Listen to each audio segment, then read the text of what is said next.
Подстанция 110 киловатт МАГАЗ. Совсем недавно здесь провели реконструкцию и ввели в строй еще один трансформатор. Новая подстанция питает всю столицу, все административные и стратегические объекты, находящиеся на территории города. Раньше, до того, как установили этот второй трансформатор для обеспечения электроэнергии города МАГАЗ, как объясняет руководитель электростанции, им приходилось по очереди отключать одну или две линии электропередачи во всех городах и селах республики. Но теперь вся эта проблема уже решена. Работы проводились в рамках федеральной целевой программы «Социально-экономическое развитие республики» на 2010-2016 годы. Сметная стоимость проекта составила 33,5 миллиона рублей. Общая проектная мощность подстанции составляет 32 мегавольт по 16 на каждый трансформатор. Эта подстанция, она является распределительной, и за счет ввода этого второго трансформатора мы смогли разгрузить, узловую подстанцию Плива. Данная подстанция является распределительной на всей территории Республики Ингушетия. Мы сняли с нее нагрузку, перевели сюда. За счет этого в зимний период времени мы можем плавно пройти основные пиковые нагрузки. Как отмечает руководитель подстанции, особенно сильно была ощутима нехватка электроэнергии в зимнее время. Вечерами линия часто перегружалась. Из-за перегрузки Т1 трансформатора нам приходилось отключать фидера, чтобы снять нагрузку с Т1, то есть он перегревался, и мы не могли оставить его вот в такой загрузке. Он мог сгореть в любое время, поэтому мы поочередно по 2 часа отключали фидера. Сотрудники филиала МРСК прошлись по 2 адресам, ответили на все интересующие вопросы представителей региональных и федеральных СМИ. Надо провести реконструкцию сетей и трансформаторов. Туда, хотя сколько этих домов присоединяется, надо менять трансформатор.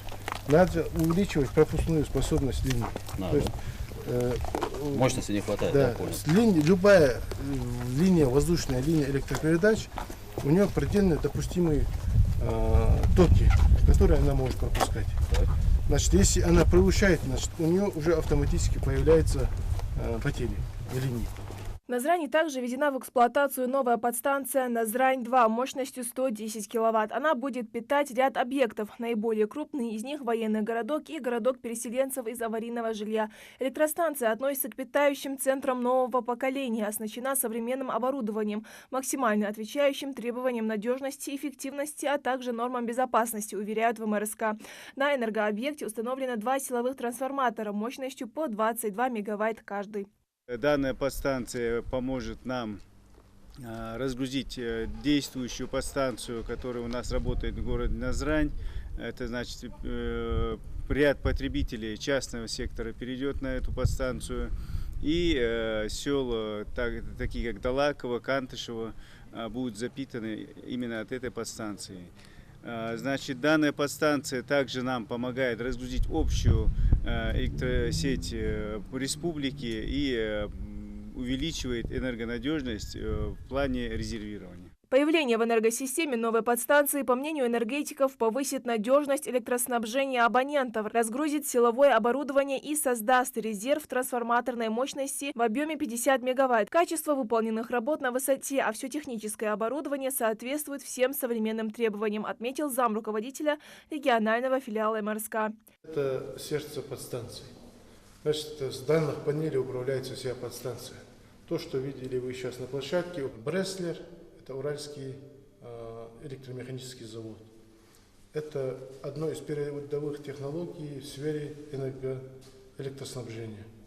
Это оборудование на территории Республики Ингушетия не имеет аналогов. Как оборудование, так и защита, автоматика, все, что связано с коммутационными аппаратами. Подобный пресс-тур для журналистов в новинку. В нашем регионе это первая такого рода практика. Часто у нас возникают какие-то вопросы к энергетикам, да, по свету, там, по напряжению и так далее. И нам сегодня объяснили, почему это происходит. Понятно, что это в большинстве своем объективные причины, объективные проблемы. И, как мы поняли, с вводом различных объектов. Честность и открытость – главная цель, которую преследуют организаторы. И, по мнению журналистов, такое начало стоило бы подхватить и в других сферах. Идира Манкева, Султан Булгучев, Новости 24.